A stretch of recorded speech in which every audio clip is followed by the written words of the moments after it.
Assalamualaikum warahmatullahi wabarakatuh. Waalaikumsalam warahmatullahi wabarakatuh. Kurang semangat. Coba kita ulangi lagi. Assalamualaikum warahmatullahi wabarakatuh. Waalaikumsalam warahmatullahi wabarakatuh. Oke, halo anak-anak SMK Negeri Apaannya. Gimana kabar kalian? Alhamdulillah baik Ibu. Baik Ibu. Ada yang nggak baik gak hari ini? Meli. Kenapa Meli? Iya, semoga cepat sembuh ya. Nah, dari PPT yang terlampir, kalian tahu dong kita mau belajar apa hari ini? Perusahaan dagang, Bu. Ya, betul. Nah, sebelum kita mulai di pelajarannya, gak afdol dong kalau kita belum kenalan dulu. Nah, kalian udah tahu belum namanya siapa? Belum. Oke, karena apa kata pepatah itu? Tak kenal maka tak Sayang. Betul, itu kata pepatah. Tapi kalau kata ibu, tak kenal maka tak tahu. Jadi ayo kita kenalan dulu. Pertama ini nama Ibu Nazala. Kalian bisa panggil Ibu Nazala aja karena nggak ada nama spesial lainnya. Sayang boleh gak Bu? Boleh di say hi dulu untuk Ibu. Hai Ibu Nazala.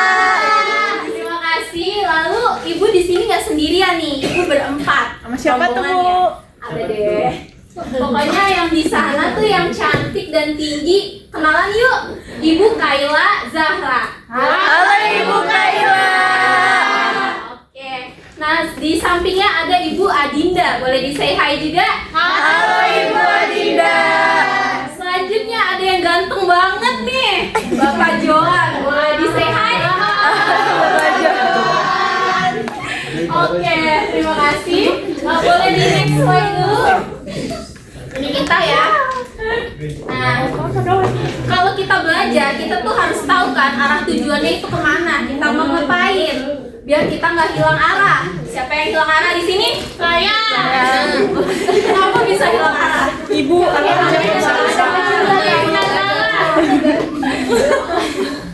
Oke, di sini ada 5 poin-poin. Yang pertama itu ada memahami pengertian perusahaan dagang, mengetahui perbedaan perusahaan jasa dan dagang, memahami transaksi pembelian dan penjualan, mampu mengelompokkan akun supplier dan customer, dan menganalisis transaksi sederhana perusahaan dagang. Kita udah tahu dong arah belajarnya mau kemana, ya enggak? Iya.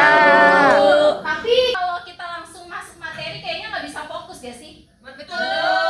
Ini kita ngapain? Main game. Kita bakal main game. Boleh di next slide dulu? Nah, mini gamenya ini kata bersambung atau word chain. Ada yang tahu nggak kayak gimana game? Ada yang tahu nggak kayak gimana gamenya? Tahu. Bener, kata Fadisha bersambung. Tapi contohnya seperti ini. Misalkan kata pertamanya ayam. Kata pertamanya ayam. Am di akhir. Amnya itu lanjutannya apa? Bayam. Ambil. Ambil. Kira. Ayo. Ambil. Ini apa? Bilang. Bilang bisa. Lanjutannya apa? Bisa. Benar. Udah pintar ya. Udah siap belum? Siap. Boleh di next slide. Kata pertamanya mati. Kita mulai dari siapa ya? Dari yang di sana pojok. Beli. Jadi dari pojok ke kanan ya. Dari pojok ke kanan ya. Dari kata mati. Kus. Lanjut. Kus. Lanjut.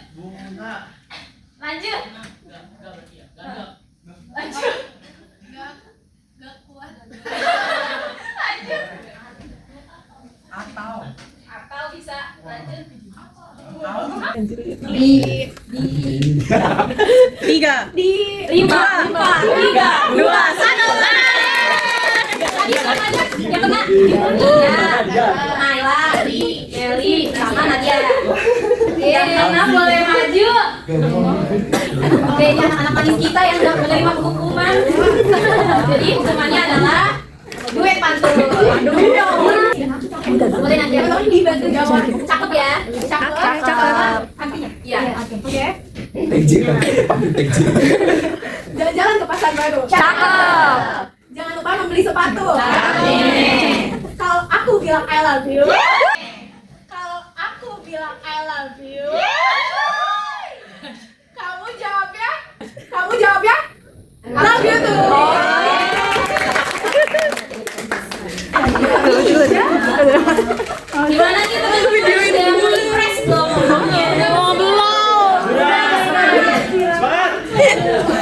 Kalau yang banget udah pada sarapan belum sih?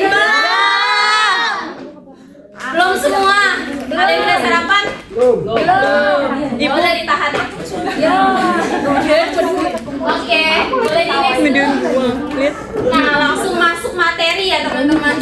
Tapi pembahasan materi gak sama ibu lagi, sama ibu Adi.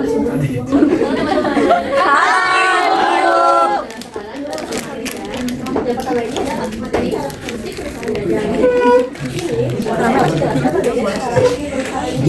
perusahaan dagang.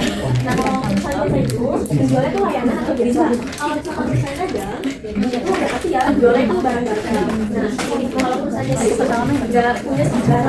Misalkan contoh perusahaan dagang itu ada enggak? Salon. Di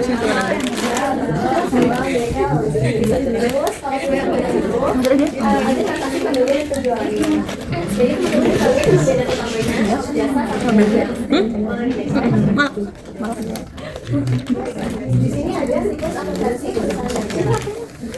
Nah, siklusnya ini pertamanya itu perusahaan itu pasti membeli barang dagang dari supplier. Setelah beli udah punya stok, ya barang dagang itu masuk ke persediaan. Setelah itu baru dijual ke customer. Di sini sebenarnya teman-teman.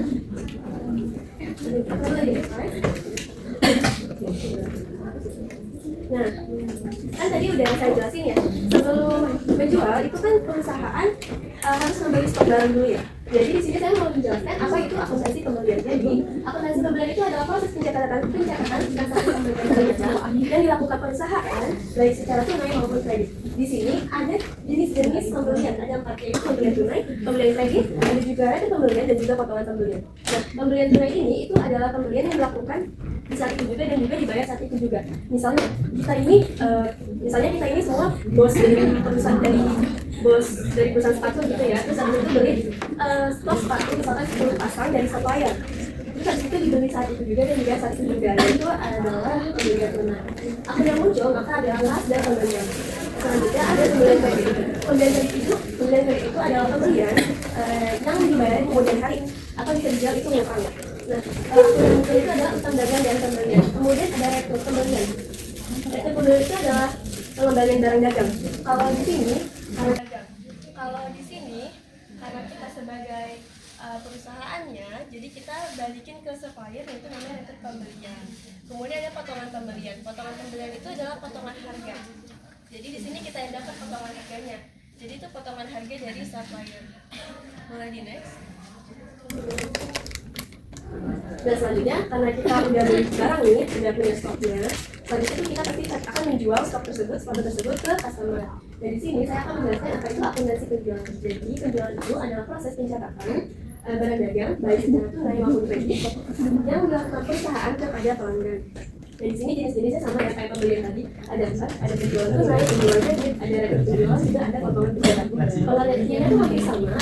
Yang penjualan tunai itu pembayarannya itu langsung diterima, jadi kita langsung diterima uangnya tadi. Terus kalau penjualan kredit juga sama kayak pembelian tadi sendiri, pembayarannya itu akan dilakukan kemudian. Jadi kita terima uangnya itu di kemudian hari. Terus retur penjualan ini adalah barang yang dikembalikan pembeli. Kalau misalkan barangnya itu ada yang rusak, reject itu pembeli bisa mengembalikan barang dagang tersebut yaitu penjualan. Selanjutnya di sini ada potongan penjualan. Potongan penjualan itu adalah pengurangan harga yang diberikan oleh penjual ke pembeli. Jadi kita itu kayak ngasih potongan harga ke pembeli. Itu tuh bisa berkaitan dengan penjualan kredit ya teman-teman. Karena biasanya di penjualan kredit ataupun pembelian kredit itu punya yang namanya syarat pembayaran. Syarat pembayaran itu contohnya kayak gini. 2/10 per 30. Itu tuh maksudnya kita dapat diskon 2%, pembeli itu dapat diskon 2%. Kalau misalkan dia bayarnya itu dalam waktu 10 hari. Kalau misalkan lebih dari 10 hari itu mereka nggak bakal dapat diskon. Tapi yang ke 30 itu adalah jatuh cukup maksimal 30 hari. Jadi tenggat masa pembayarannya. Setelah 30 hari kalau misalkan dia nggak bayar, itu bakal punya denda.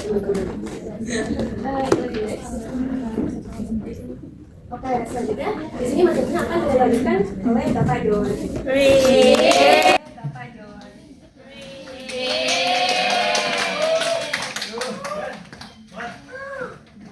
Oke semuanya, selanjutnya materinya mengenai contohnya tuh pasti contoh caranya tuh seperti 2/10 per 30. Nah ini tuh artinya apa sih? Artinya tuh diskonnya tuh 2% nih jika dibayar dalam waktu 10 hari.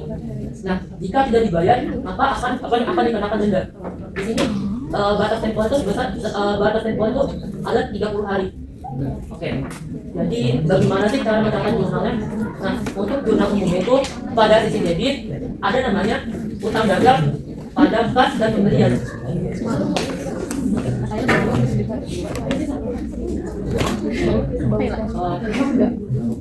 Oke, materi selanjutnya itu mengenai pemotokan akun supplier, customer. Nah, jadi customer itu kan pelanggan ya, pelanggan yang membeli barang dari perusahaan. Nah, customer itu customer itu dapat berupa apa saja sih? Jadi customer itu dapat berupa konsumen akhir, toko lain dan reseller. Nah, reseller itu kayak apa ya? Kalau menjual barang kembali. Nah, di sini ada beberapa akun nih, akun pada pemotokan akun customer. Nah, yang pertama tuh ada namanya akun penjualan. Nah, akun penjualan itu apa sih? Jadi akun penjualan adalah transaksi untuk yang digunakan untuk mencatat penjualan barang. Nah, untuk mencatat jurnalnya itu ada pada sisi debit untuk akun kas pada penjualan. Nah, untuk akun yang kedua ada nama akun piutang dagang. Jadi piutang dagang itu apa sih? Jadi piutang dagang adalah hak perusahaan kepada customer ataupun pelanggan karena penjualan secara kredit. Nah, di sini ada contoh nih, yaitu menjual barang secara kredit pada pelanggan. Nah, pada sisi debit itu terbentuk akun piutang dagang dan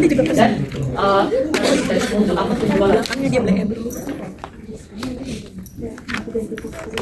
Oke, akun yang ketiga tuh ada namanya akun data penjualan. Nah, akun data penjualan itu apa sih? Jadi akun data penjualan adalah barang yang dijual tuh dikembalikan kepada supplier atau pemasok. Nah, di sini tuh ada beberapa penyebab kenapa barang itu diretur. Nah, pertama tuh karena barang itu rusak. Yang kedua tuh karena barang itu salah kirim dan terakhir tuh tidak sesuai dengan pesanan. Nah, bagaimana sih kalau misalkan kita mau mencatat akun retur penjualan? Di sini pada sisi debit itu untuk akun retur penjualan pada piutang dagang ataupun kas sebesar masing-masing sesuai nominalnya. Nah, yang terakhir ada namanya potongan penjualan nih. Nah, jadi potongan penjualan itu apa sih? Nah, potongan penjualan adalah potongan yang diberikan kepada customer jika membayar lebih singkat nih. Nah, di sini bagaimana sih kalau misalkan kita mau mencatat potongan penjualan? Nah, pada sisi debit itu kan untuk akun kas dan piutang penjualan pada piutang dagang. Oke. Selanjutnya materi mengenai analisis transaksi perusahaan dagang.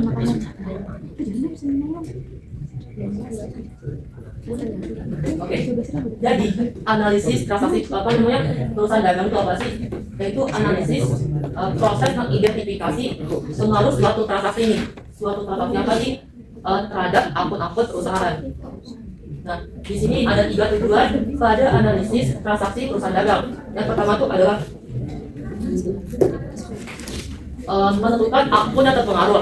Nah, yang kedua itu adalah menentukan posisi debit dan kreditnya. Nah, yang ketiga itu tuh membuat jurnal yang benar.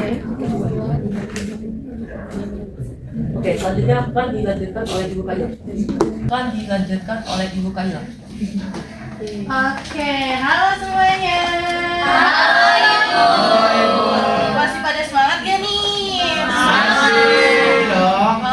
Oke, karena masih pada semangat, kita mau masuk ke studi kasus. Sebelum kita mengerjakan studi kasus, Ibu akan memberikan kertas yang basic clue, yang mana nantinya poin itu akan menunjukkan berada di manakah kelompok kalian. Bentar ya.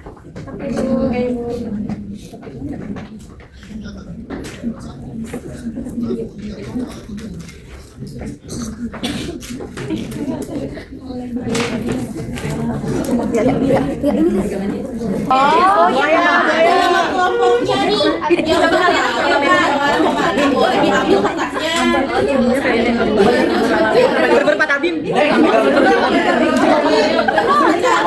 hasil.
Nanti di sini halaman keempat ada tempat buat kalian taruh transaksinya, kantong transaksinya, entah itu masuk ke sisi masuk atau sisi keluar. Contohnya itu misal toko seragam A ini mendapatkan kiriman berupa seragam 10 buah. Terus waktu dicek ternyata dia itu ada 5 yang bolong tuh seragamnya. Nah, pastinya itu tuh akan dia kembalikan dong ke konveksinya, ke suppliernya. Nah, kalau misalnya kita kembaliin ke supplier sama asetnya itu apa? Return kan? Nah, return ke supplier. Nah, itu masuk ke sisi masuk. Ke sisi masuk yang ada sebelah kiri. Nah, ini ditempelin di sini.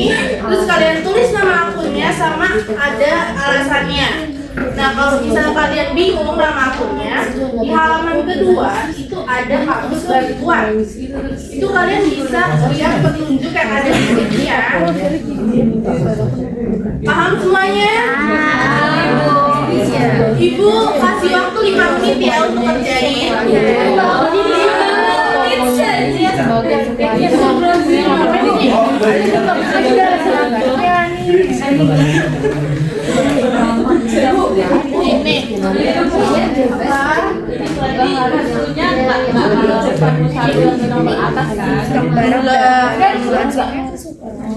Satu-satu dimana satu yang nomornya kecil.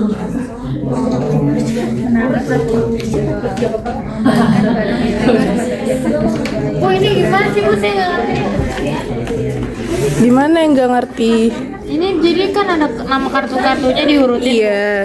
Dari kartu 1 sampai 6. Tapi dilihat dulu kartu 1 itu masuknya ke sisi masuk atau sisi keluar.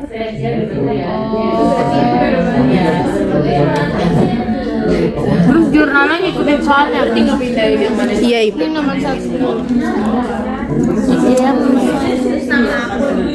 Aku mengembalikan sesuatu yang salah.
yang kredit dia bayar kredit utangnya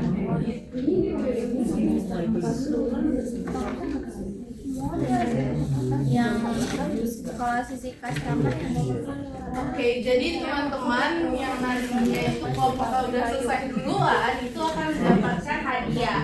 Tapi karena waktunya sudah menipis, kita akan belajar ke kesimpulan. Oh, tadi kita udah duluan, Bu. Ya, nanti cek ya yang benar-benar udah selesai.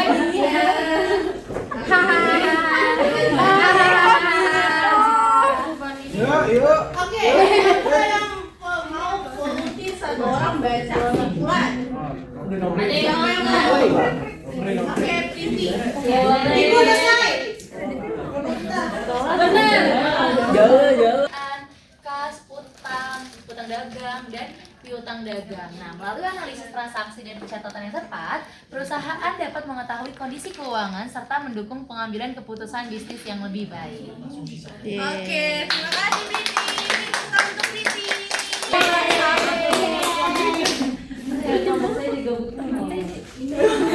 Oke, baik teman-teman. Jadi tadi kelompok siapa yang udah selesai? Ya udah.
Jadi, oke bisa tenang dulu.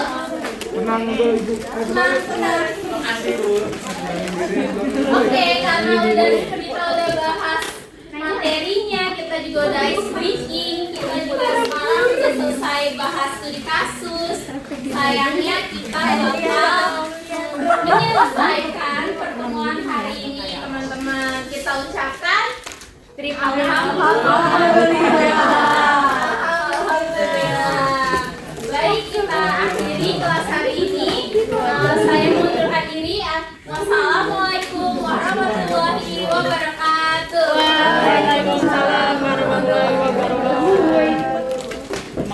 guys.